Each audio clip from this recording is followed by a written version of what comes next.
Hello বন্ধুরা, আমরা এখন দুই বন্ধু মিলে যাচ্ছি থাইল্যান্ডের পাটায়া সিটিতে।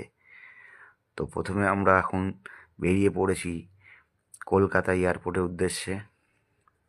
এই যে আমার দুই বন্ধু মিলে যাচ্ছি এখন এয়ারপোর্ট। বাসে করে নেমেছিলাম দুপুরবেলা।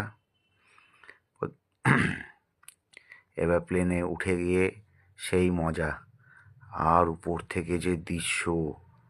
আমি তো প্রথমবার জার্নি আমার প্রথমবার জার্নিতে আমার তো একদম শরীর ভয় কেঁপে গেছিলো যে কি আমি ঠিকঠাক নামতে পারবো তো। কিন্তু অবশেষে বেশ ঘুমিয়ে গেছিলাম, কখন যে প্লেনের মধ্যে সকালবেলা উঠে দেখি স্বর্ণভূমি এয়ারপোর্টে পৌঁছে গেছি। নেমেই তো কানে ব্যথা, একদম কান কটকট করছে, কানে ঠিক মতন শুনতে পাচ্ছিলাম না। এয়ারপোর্টে বলেছিলাম যে আমাকে উইন্ডো সিট দিতে, উইন্ডো সিট নিয়েই যে ঝামেলায় পড়েছে আমি। আর কান ভ ভ করেছে একেবারে, মানে কানে ঠিক শুনতে পারি না।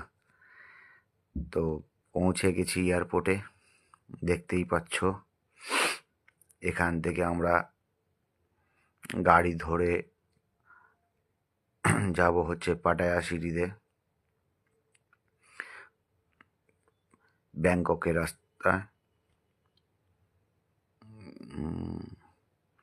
এই যে ব্যাংককের রাস্তা, খুব সুন্দর ডিসিপ্লিন। এখানে সিগারেট বিড়ি খেলেই ফাইন।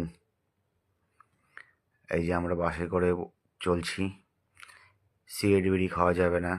যদিও খেতে গেলে সিগারেট জোনে যেতে হবে, ওই সিগারেট জোনে গিয়ে সিগারেট খেতে হবে, তার আগে কোথাও খাওয়া যাবে না।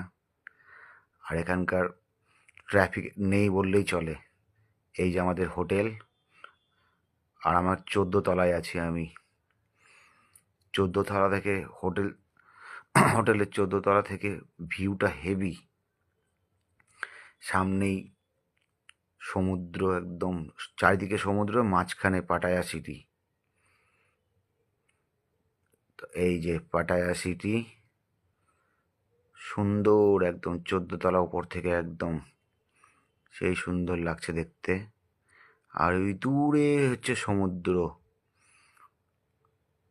ওই দিকটাই হচ্ছে পাটায়া সিটি। ওই যে হালকা হালকা লেখা দেখা যাচ্ছে পাটায়া সিটির। আমরা ওইখানে যাব ঘুরতে, তোমরাও অবশ্য ঘুরতে এসো। খুব সুন্দর কান্ট্রি থাইল্যান্ডের পাটায়া।